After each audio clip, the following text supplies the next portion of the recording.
Então, após analisarmos um pouco da filosofia da linguagem, dos principais representantes, passamos agora para o tema Introdução à Lógica, percebendo como ela nasce no contexto da Grécia Antiga, a partir do Aristóteles, e vai ganhando novas conotações a partir do século XIX.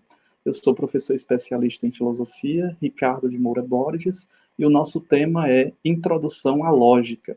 Iremos galgar esses seguintes caminhos para compreendermos qual a funcionalidade e o que seria o argumento e a lógica. Primeiro, o argumento e a lógica, os nossos argumentos, a necessidade de cada vez mais criarmos argumentos claros e distintos nas nossas averiguações filosóficas, nossos textos, nas nossas exposições, a distinção entre os argumentos válidos e também os argumentos inválidos, o que é que caracteriza um argumento que seja válido ou que caracteriza a invalidade desse argumento. O argumento válido é necessário e a preocupação com a forma. A partir da investigação desses pensadores que trouxeram a matemática para a investigação da filosofia da linguagem, nós compreendemos agora uma análise mais minuciosa dos argumentos por meio também dessas inferências dadas pela matemática. Veremos também a diferenciação entre os argumentos dedutivos e os argumentos indutivos, qual é o argumento que parte do universal para o particular e qual é o argumento que parte do particular para o universal, vendo as duas características, tanto dos dedutivos quanto dos indutivos, falando e escrevendo logicamente a necessidade de sempre aprimorarmos a arte da escrita e da fala nas nossas argumentações. Então, alguns passos para um aprimoramento em relação aos nossos argumentos, a trajetória da lógica que tem como base fundamental o Aristóteles, que vai sintetizando essa característica da lógica, e, ao mesmo tempo, as novas conotações que se ganha a partir da lógica computacional, da lógica matemática, da lógica administrativa, das várias formas de estudo sobre a lógica que nós temos a partir do século XIX, com mais intensidade, essa busca de se entender a linguagem, consequentemente os argumentos e a lógica, e também na nossa contemporaneidade, e Aristóteles e o início da lógica formal.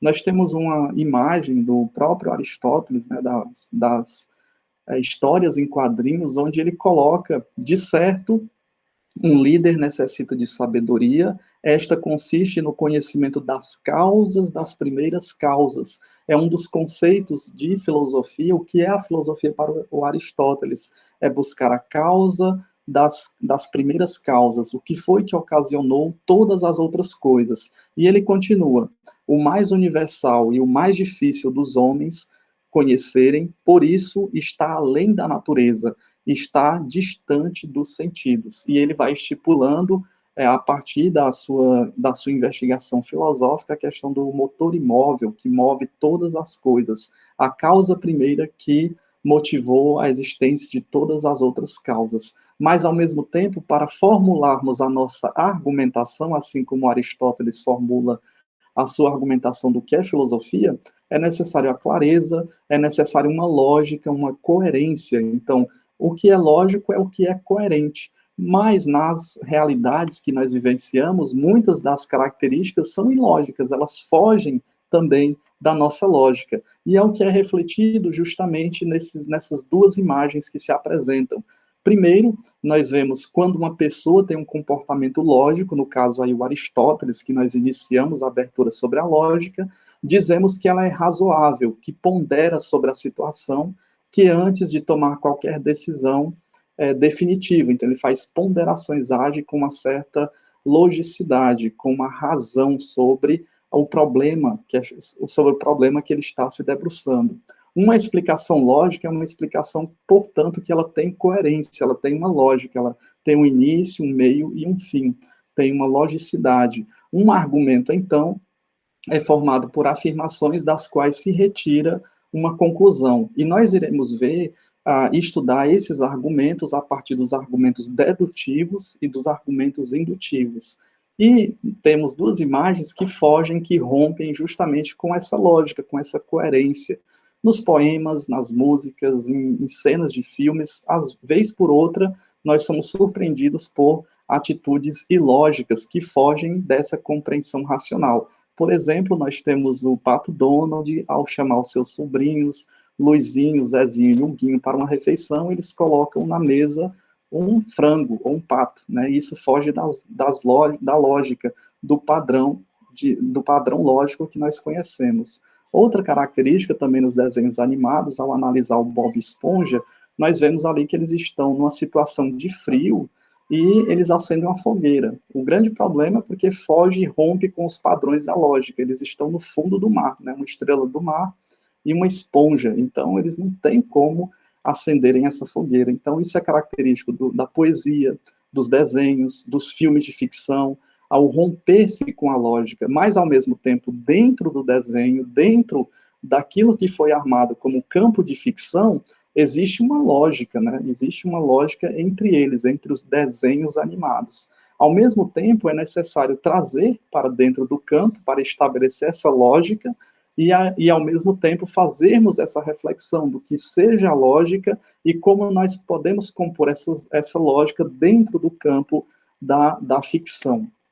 Quando nós falamos do argumento e da lógica, nós vamos distinguindo, fazendo a diferenciação, o que é um argumento válido e o que é um argumento inválido. E aí nós podemos pegar os diversos argumentos do nosso cotidiano. Então, para os estudiosos da linguagem e filósofos, essa disciplina tem uma estreita relação com os argumentos, para saber se eles têm validade ou se eles não têm validades. Então, é importante distinguir os argumentos válidos de argumentos inválidos. E aqui nós temos um argumento, né? Os argumentos, geralmente, eles são formados pelas preposições que vêm antes da conclusão. Então, na primeira preposição, o personagem, que é um pinguim, ele fala o seguinte, todos os pinguins são em preto e branco. E aí, exceto o pinguim do Batman, que está do outro lado, todos os pinguins, o animal pinguim, ele é preto e branco, está correto. Alguns programas antigos de TV são em preto e branco, né? Quando era transmitido pela TV em preto e branco, os programas apareciam na TV em preto e branco, embora nos estúdios onde estavam sendo produzidos as pessoas estavam coloridas, elas estavam com roupas coloridas, mas apresentava de preto e branco. Então, são duas premissas válidas até então, mas a conclusão, ela causa, será que ela está correta? A conclusão diz o seguinte: logo, alguns pinguins são programas de TVs antigos. Então, essa lógica, esse argumento, ele é válido ou é um argumento inválido? É justamente o que a lógica se preocupa. Se toda conclusão que parte desses argumentos, se eles são válidos ou se eles são inválidos. E ali nós temos o personagem, o pinguim, do outro lado do Batman, e aí, ao mesmo tempo, exceto não seja o pinguim animal, os pinguins da ficção, eles podem também fugir da regra. Não necessariamente eles são preto e branco, como no argumento que está ali descrito. Dessa maneira, uma das formas de buscarmos um dos conceitos é saber o que é um argumento, né? O que são os nossos argumentos, o que é argumentar. E o próprio Simon Blackburn, no dicionário Oxford de Filosofia, por isso que é importante buscarmos os conceitos, ele nos diz o seguinte, lá na página 20 desse dicionário: argumentar é produzir considerações destinadas a apoiar uma conclusão. Então, nós temos ali o argumento 1, ou a premissa 1, argumento 2, ou a premissa 2, e dessas premissas se gera uma conclusão. Geralmente, a conclusão é a junção dos dois argumentos anteriores. Nós vimos o primeiro caso ali do pinguim, e iremos analisar outros casos, né, de argumentos válidos e também de argumentos inválidos. Fica também a indicação de leitura, um excelente dicionário no campo da filosofia, dicionário de Oxford de filosofia, dicionário Oxford de filosofia. Então, nós temos os argumentos válidos e inválidos. E aí, o que seriam as premissas? As premissas são justamente os argumentos que vêm antes da conclusão. Então, nós temos um exemplo, a premissa 1, a premissa 2 e a conclusão. Na premissa 1 tem um argumento, né, um argumento universal, que vale para todas as pessoas, para todos os seres. Né? Diz o seguinte: todo homem é mortal, todo ser humano morre, ele é mortal, ele nasce, cresce e morre. Na premissa 2, nós temos o seguinte: Joaquim é homem. Então, a premissa 1 ela é universal, a premissa 2 ela é particular, é um Joaquim específico, uma pessoa específica, e tiramos daí uma conclusão: Joaquim é mortal. Então, na conclusão, nós temos a junção da premissa 1 e da premissa 2. Concluímos, então, Homer está ali totalmente feliz, que é um argumento válido. Se aceitarmos as premissas, tanto a premissa 1 como a premissa 2, temos que aceitar necessariamente a conclusão. Né? Todo homem é mortal, Joaquim é homem, logo, Joaquim é mortal. Então, nós temos aí uma argumentação válida, um argumento válido. Diferentemente do argumento válido, nós podemos inferir ou entender como são os argumentos inválidos. E ali nós temos um exemplo, né? Toda criança gosta de chocolate, então toda criança é um argumento universal. E aí na premissa 2, nós já vemos o Homer Simpson gosta de chocolate. Ora, nós sabemos que o Homer Simpson é um desenho animado, um personagem, é um ser específico, ele é particular, até aí não vemos problema nenhum. Na conclusão, consequentemente, ou logo, o Homer Simpson é uma criança.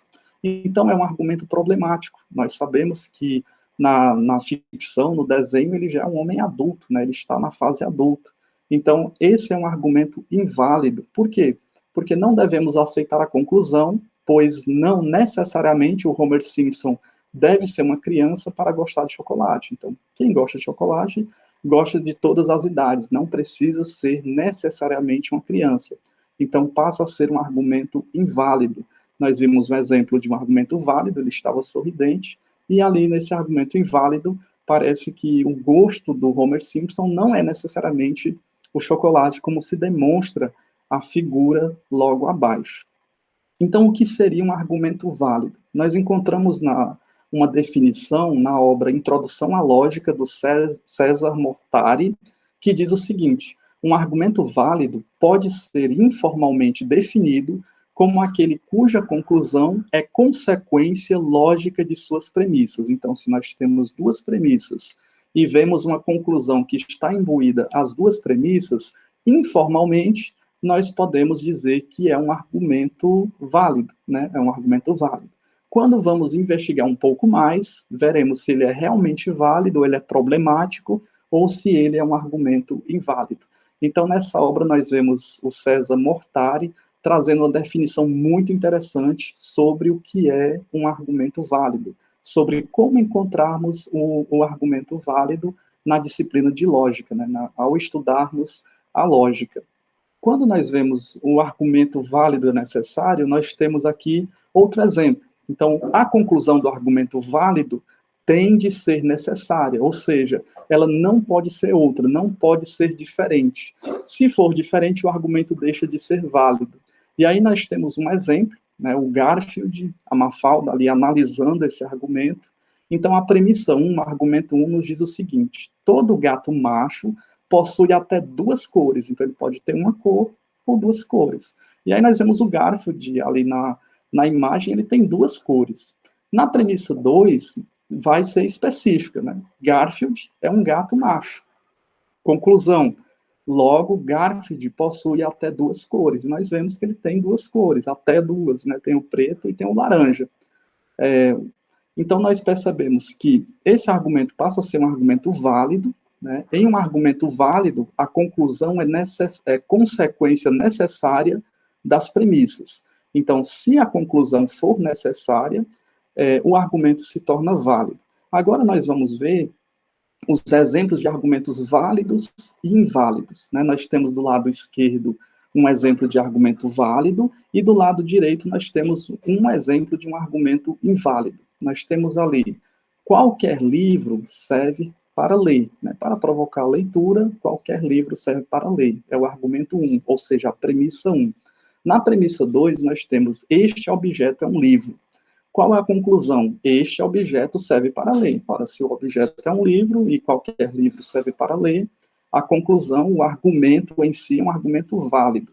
Então, se aceitarmos as premissas da relação entre elas, decorre uma conclusão necessária. Então, para saber se um argumento é válido, né, se aceitamos as premissas da relação entre elas, decorre justamente uma conclusão que seja necessária. Para ele ser invalidado, nós temos um exemplo muito interessante. No argumento 1, ou seja, na premissa 1, nós temos todo piauiense é brasileiro. Ora, até aí, né, toda pessoa que nasceu no Piauí é brasileiro. Na premissa 2, o argumento 2 diz o seguinte: Pedro é brasileiro. Ótimo, até aí tudo bem, pode haver um Pedro que seja piauiense que é brasileiro. Conclusão, logo, Pedro é piauiense. Opa, nós temos um argumento problemático, porque vai que existem vários Pedros que nasceram em outros estados brasileiros. Então, esse argumento se torna inválido. Por quê? Pois, embora todo piauiense seja brasileiro, nem todo brasileiro é piauiense, eles são de outros estados brasileiros. Então, podemos aceitar as premissas como verdadeiras, no entanto, nós temos aqui uma conclusão falsa, ela está forçando, né, o argumento está sendo forçoso, então é um argumento inválido. Então, nós temos aqui do lado esquerdo um exemplo de argumento válido, e do lado direito, nós percebemos um argumento justamente inválido. A lógica, os lógicos, né, os filósofos da lógica, eles se preocupam justamente com a forma. E ali nós percebemos anteriormente que os pensadores que se debruçaram sobre a lógica, muitos deles são matemáticos. Lembramos das expressões matemáticas para se encontrar o valor de x e de y, nós substituímos os números por letras. Não diferentemente, nós vamos substituindo os argumentos por letras. Então, os lógicos chegaram a uma fórmula universal. Se a fórmula for aplicada à frase e estiver de acordo com a fórmula, o argumento é válido. Se estiver diferente da fórmula, então o argumento necessariamente é um argumento inválido. Então, nós iremos ver uma experiência, um exemplo de um argumento válido, substituindo por essa fórmula dada pelos lógicos, e também outro exemplo de uma compreensão inválida, de um argumento inválido. Então, a lógica está mais preocupada com a forma que o argumento ou raciocínio assume do que propriamente com o conteúdo. Então, os lógicos estão mais preocupados com a forma do que com o conteúdo. E, ao mesmo tempo, quando vai se analisar fórmula e conteúdo, as ideias batem, né? Se chega realmente ao valor desejado, ou ao se é válido, ou se o argumento é inválido. Então, nós temos um exemplo, a premissa 1, o argumento 1, todo aluno é sincero. Então, todo aluno, nós colocamos que é o elemento A. E é sincero dividindo a frase como o argumento B. Lá na premissa 2, o argumento 2, André, né, surge um novo elemento, então esse novo elemento é o C, né, já que nós estamos na sequência A, B e C, é aluno. Ora, aluno já apareceu lá no argumento 1, então aluno passa a ser o elemento A. Qual a conclusão disso? Logo, André, que é o elemento C, é sincero, que é o elemento B. Vamos aplicar a fórmula. A fórmula diz que a premissa 1 diz que A é B. Então, todo aluno A é sincero B. Na premissa 2, que C é A. André é aluno, então C é A. Qual é a conclusão, né? Numa lógica matemática, qual é que nós poderíamos chegar? Qual o resultado? Que C seria B. Então, que André é sincero. Dessa maneira, nós temos um argumento válido, pois se aceitamos as premissas, a conclusão é válida. Se eu aceito que todo aluno é sincero, que André é aluno e que André é sincero, então a minha conclusão, a conclusão perante esse argumento, ele é totalmente válida, porque ele segue essa fórmula, ele segue essa forma dos lógicos, né? Na conclusão, o C deve ser igual a B. Agora vejamos um exemplo de conclusão inválida. Quando nós vemos um argumento inválido, nós percebemos que ali já está diferente o resultado. C não é B, mas C é A. Então vamos analisar a frase. No primeiro argumento, todo aluno é sincero. Então, tudo ok. A e B. Na premissa 2, o argumento André é sincero. Então, nós temos C e B. E a conclusão, André é aluno. Logo, André é aluno. E aí nós vemos uma fragilidade nesse argumento, um argumento inválido, porque necessariamente para o André não necessariamente precisa ser um aluno, ele pode ser um pai de aluno, pode ser alguém que esteja fora do campo estudantil. Então nós temos aí a fórmula de um argumento inválido, quando C é A. Para ser válido, ele tem que ser igual a B e não a A. E aí nós vemos ali a Mafalda problematizando, consequentemente, passamos a entender quando começamos a analisar cada vez mais frases e argumentos. E aí, isso nós vamos internalizando cada vez mais. Esses exemplos servem de suporte para iniciarmos, para darmos continuidade aos estudos da lógica. Mas muito interessante como os lógicos matemáticos trazem para a língua portuguesa, para a questão dos argumentos, as mesmas características de resolução de expressões numéricas, por exemplo. E aí nós identificamos o argumento válido, seguindo aquela fórmula, onde nós percebemos que no argumento inválido se chega a um resultado de C é A, transformando o argumento que antes era válido agora por um argumento totalmente inválido. Qual o objeto de estudo ou a finalidade da lógica? Qual é o objetivo de estudo da lógica? Qual é a finalidade? Então, inicialmente, essa resposta ela é dada quando nós percebemos que a lógica é a ciência que estuda os princípios e os métodos usados para distinguir o raciocínio correto do raciocínio incorreto, né, do certo ou do errado. Em termos mais técnicos, é para fazermos a distinção entre os argumentos válidos e os argumentos inválidos. E como é que esses argumentos também estão no nosso dia a dia, está no nosso cotidiano. E aí nós temos uma charge muito interessante, onde o aluno, Chico Bento, chega à sua professora e diz: professora, a senhora ia me castigar por alguma coisa que eu não fiz? E aí ela, sem analisar a profundidade desse argumento que o Chico Bento traz, ela diz: claro que não, Chico, jamais faria isso. E aí ele sorri, fica feliz, e aí coloca em prática o restante do argumento. Ainda bem, professora, porque eu não fiz a lição de hoje. Então, ele se justifica em relação àquilo que ele não fez, que foi o dever de casa. A partir daqui, dessas charges e do nosso cotidiano, nós começamos a analisar, por meio da ciência lógica, como é que os argumentos apresentados a nós e os argumentos que nós apresentamos a outrem, se eles são válidos ou se eles são inválidos, ou se eles têm uma continuidade, como eles são parcialmente válidos, como se põe ali na charge do próprio Chico Bento. Os argumentos dedutivos e indutivos é outra característica muito pertinente para entendermos a construção da lógica, essa ciência que investiga os argumentos válidos e inválidos. Então, inicialmente, os argumentos dedutivos, né, eles partem do geral para o particular, eles estão imbuídos na conclusão, assim como nas premissas que nós analisamos, são de elementos dedutivos. Então, a conclusão é deduzida, segue ou é inferida das premissas. O que são as premissas? São os argumentos que vêm antes da conclusão.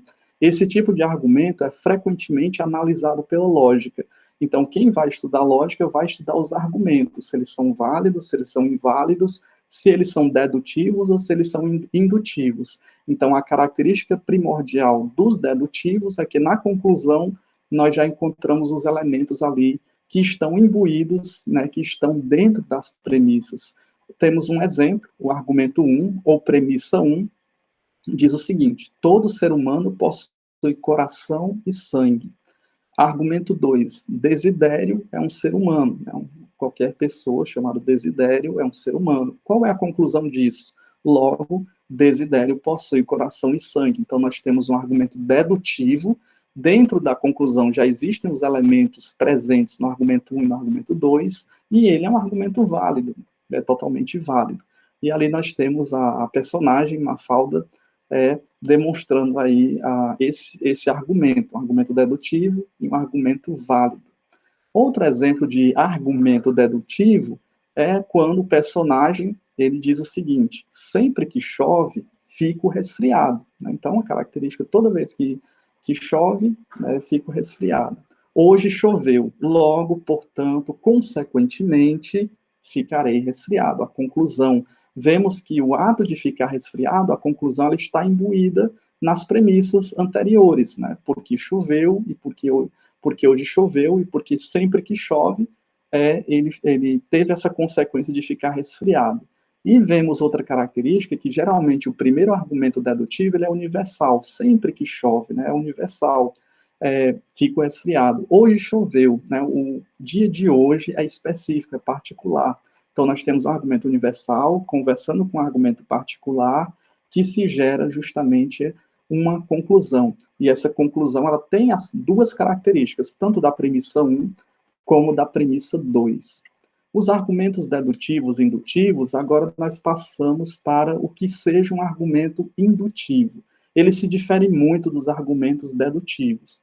As premissas do argumento indutivo são fortes e apoiam a conclusão. No entanto, não há uma certeza ou uma necessidade lógica da conclusão. Indicam, no máximo, uma probabilidade. Essa probabilidade ela pode ser posteriormente desconfigurada por outras experiências, né, por outras experiências verificáveis. Então, nós temos um exemplo. Na premissa 1, ou no argumento 1, todos os patos são bonitos, né? Uma verificação, observou-se que todos os patos são bonitos. Na premissa 2, todos os patos observados pelos cientistas, uma análise mais criteriosa, são bonitos. Então, qual é a conclusão? Logo, todos os patos são bonitos, né? Nós temos aí um argumento indutivo, mas até que se prove o contrário. É uma probabilidade. Quando surgir, por exemplo, na imagem, aquele pato que foge dos padrões de beleza, dos padrões analisados, então esse argumento indutivo ele cai por terra. Mas até então ele tem uma probabilidade, porque ele foi averiguado, ele foi constatado, mas não garante que sempre será assim. Ele pode mudar constantemente de acordo com novas pesquisas. Outro exemplo, já que nós estamos vivendo no período pandêmico, é esse argumento indutivo, onde o argumento 1, todas as vacinas funcionaram bem nos ratos. Então, é um argumento válido, os ratos, como cobaias, foram justamente sendo experimentados. Na premissa 2, todas as vacinas funcionaram bem em macacos, então, houve uma assertividade na fórmula química dessa vacina. Qual a conclusão disso? Logo, todas as vacinas irão funcionar bem nos seres humanos.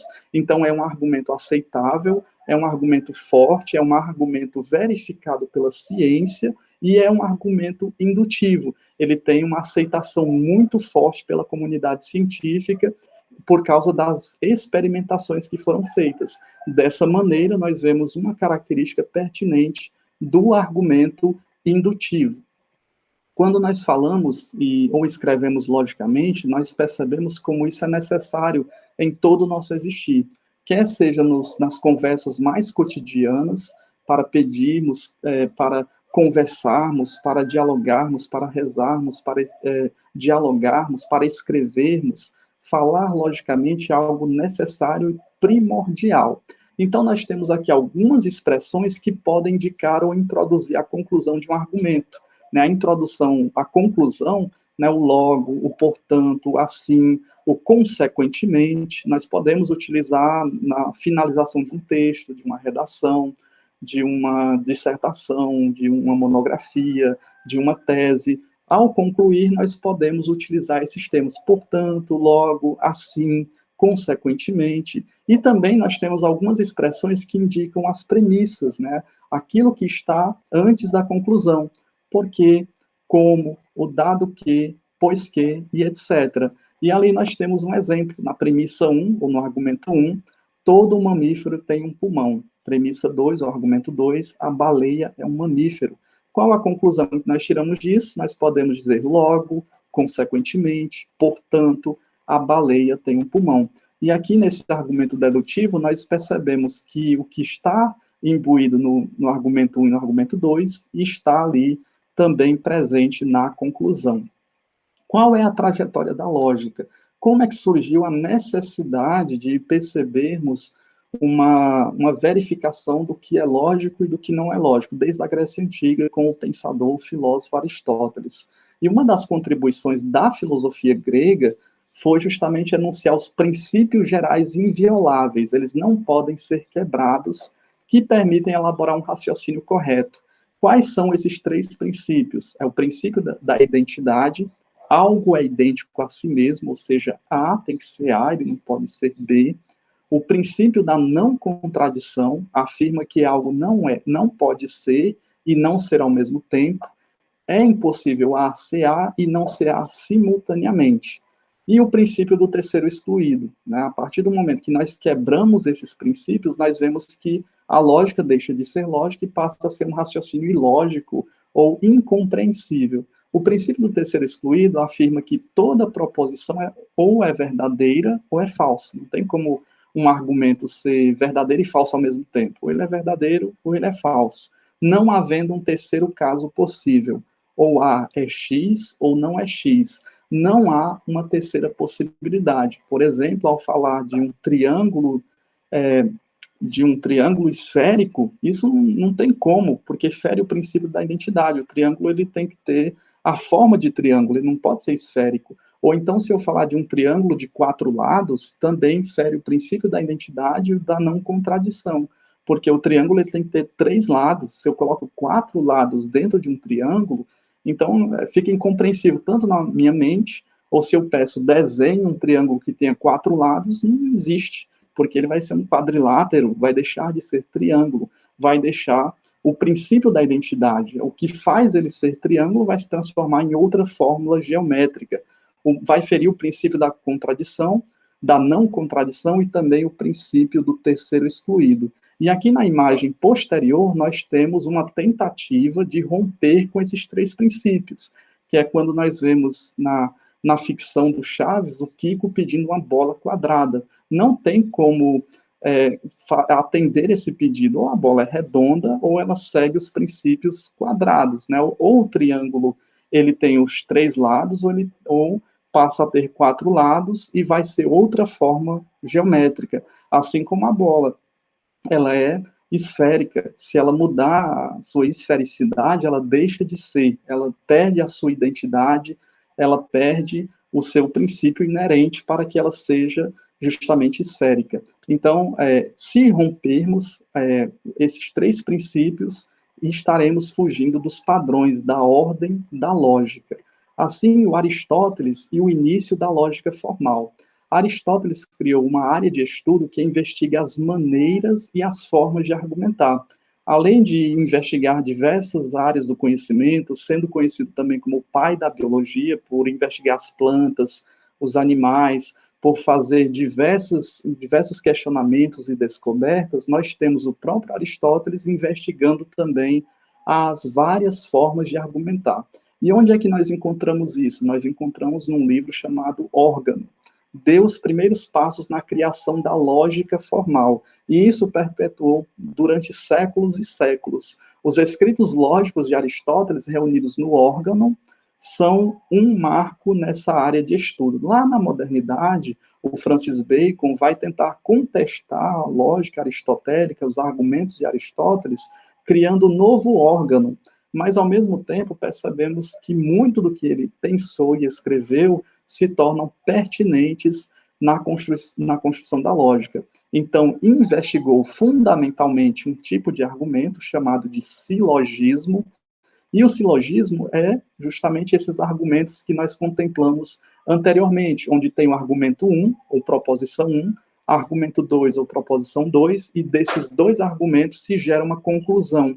Então, quando falamos em silogismos, basta lembrar da proposição, da composição das proposições, que se gera necessariamente uma conclusão. E ali nós temos o pensador, o Aristóteles, com as diversas obras, as diversas contribuições que ele deu, inclusive também no campo da lógica.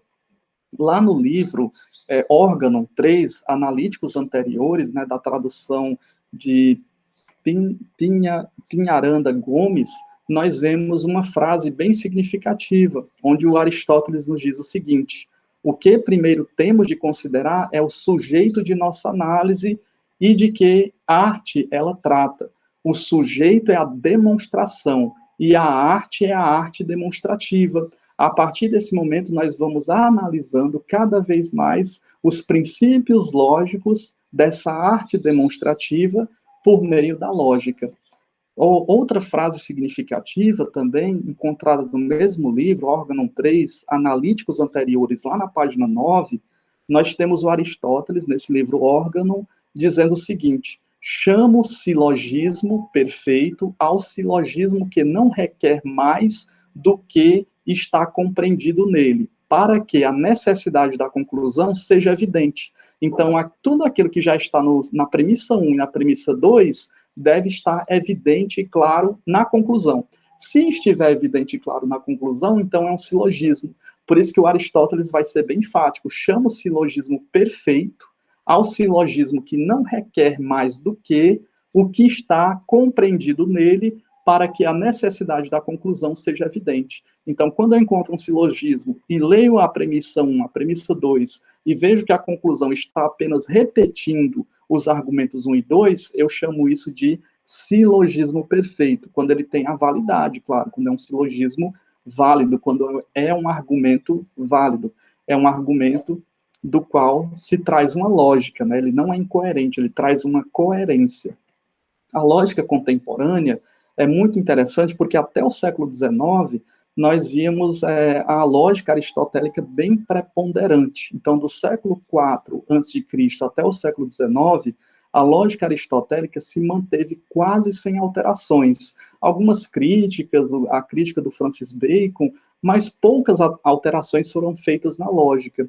Então, a situação mudou a partir do século XIX, com os estudos de filósofos e matemáticos que sentiram a necessidade de novos elementos para tratar de inúmeros problemas relacionados aos raciocínios e à estrutura das afirmações humanas, a partir da terceira revolução na história da filosofia, a primeira iniciada no seu nascimento, com os pré-socráticos, a segunda a partir do que é possível conhecer, com Kant, e a terceira a partir da filosofia da linguagem, da filosofia analítica. Então, dessa maneira, nós vemos uma busca mais incessante de compreender a lógica em novas adequações apenas a partir do século XIX. Os lógicos contemporâneos utilizam símbolos para substituir todas as outras expressões de uma afirmação e de uma relação argumentativa.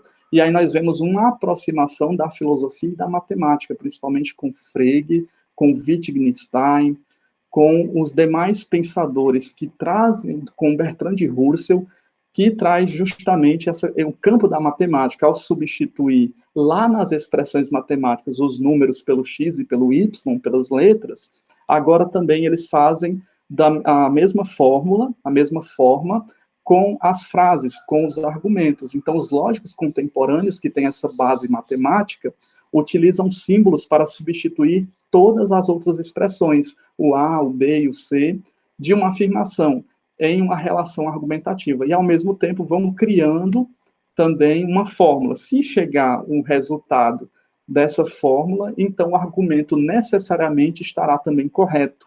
É grande preocupação da lógica, dos lógicos, a preocupação com a forma, e não necessariamente com o conteúdo. Mas em muitos casos, né, a maioria dos casos dá certo. Se a fórmula estiver certa, o conteúdo também está batendo com o argumento lógico. E ali nós temos o próprio Aristóteles, que nos traz uma diversidade de escritos, uma diversidade de pensamentos e uma grande contribuição, dentre elas no campo da lógica. Na lógica contemporânea, atualmente temos as linguagens artificiais, e vejam só, as maravilhas dos computadores, das tecnologias, seguem uma ordem binária, o 0 e o 1. Imagina quando daqui a anos, séculos, né, se houver a possibilidade de lógicas mais avançadas, como é que será será essa tecnologia crescente que vai se desenvolvendo. Então, a aplicação da lógica está também na matemática, na computação, na lógica de programação, na própria linguística, quando nós vemos os linguistas estudando a necessidade da compreensão da linguagem, na lógica do direito, na administração, na comunicação e em inúmeras outras áreas. Então, vemos como a filosofia contemporânea ela está presente e está pertinente através da filosofia da linguagem, consequentemente pela linguagem da lógica, né? Lembrei de um livro muito interessante do Jacques Maritain, que fala justamente sobre a introdução à lógica, como compreender os argumentos válidos, os argumentos inválidos, um argumento dedutivo, um argumento indutivo, e ao mesmo tempo percebermos como nas outras áreas se estuda também a lógica, e aí como um ponto central, né? A lógica da computação, a lógica matemática, dentre as outras áreas. Nessa imagem, nós temos uma imagem do Neo, né? O Neo significa novo na Matrix, o filme Matrix, que busca justamente uma lógica por trás da lógica, onde os seres humanos estariam sendo dominados pelas máquinas. E aqui nós percebemos como é interessante, como é pertinente e como é central a filosofia em todas as áreas de conhecimento. Nessa chave filosófica, para encerrarmos, nós vemos a vida de programador, né? Primeiro, nós temos duas pessoas dialogando, e o primeiro diz o seguinte: ninguém vai mais porque, cara, eu nunca vou entender as mulheres. Aí o outro diz assim: ninguém vai, mas por que você diz isso? Ele fica encucado com esse argumento que o seu amigo traz. Aí ele diz o seguinte: minha esposa me pediu para ir ao mercado e disse: traga 6 ovos, se tiver batatas, traga 9. E aí houve uma confusão lógica, e ele vai e continua. Tinha batatas, daí ficou brava, porque eu levei só os 9 ovos. Então ele entendeu, se ele visse as batatas no mercado, era para trazer um número maior de ovos. Ele não compreendeu o que ela estava dizendo para trazer as batatas e os ovos. E, ao mesmo tempo, é interessante perceber como a linguagem cotidiana carece justamente de uma análise, carece de uma análise lógica por meio da filosofia analítica, por meio da filosofia contemporânea. E como a lógica está presente no nosso cotidiano, né, quer seja numa conversa informal com os amigos, quer seja nas aulas, quer seja no emprego, no trabalho, quer seja no cotidiano. A nossa linguagem está presente em todas as coisas, quer seja a linguagem visual, a audiovisual, a auditiva, os desenhos, né, também visual, quer seja a escrita. Então, a linguagem ela tem que estar cada vez mais clara e visível para que o leitor compreenda a mensagem. Caso não compreenda a mensagem, vai acontecer o que aconteceu com ele, né? Ele ali no seu emprego e sem entender por que a mulher ficou revoltada justamente com ele. E assim nós finalizamos esse período de construção, de busca pela história da filosofia, contemplando toda a história da filosofia. Claro, muitos filósofos ficaram de fora. Em outros momentos, nós iremos trazer reflexões pertinentes de outros pensadores também, assim também como desses apresentados. Então, nas formas de estudar filosofia, nós contemplamos a história da filosofia, fizemos um passeio muito interessante, que agregou muito conhecimento desde a filosofia antiga, filosofia medieval, a filosofia moderna e a filosofia contemporânea, e a outra forma de se estudar a filosofia, é claro, a partir daquilo que é inerente ao ser humano, as problemáticas existenciais que nós temos, a própria linguagem, a liberdade, a existência, o ser humano, a angústia, a lógica. Então, tudo aquilo que é pertinente ao ser humano é uma forma de se estudar a filosofia. Nós agregamos conhecimento e, ao mesmo tempo, temos a capacidade agora reflexiva, cada vez mais clara, de evidenciar também esse posicionamento, dialogando com esses pensadores. E temos a Mafalda, explica a filosofia, ela olhando para o mundo, investigando o mundo, convivendo com as demais pessoas, através da cultura, através da linguagem,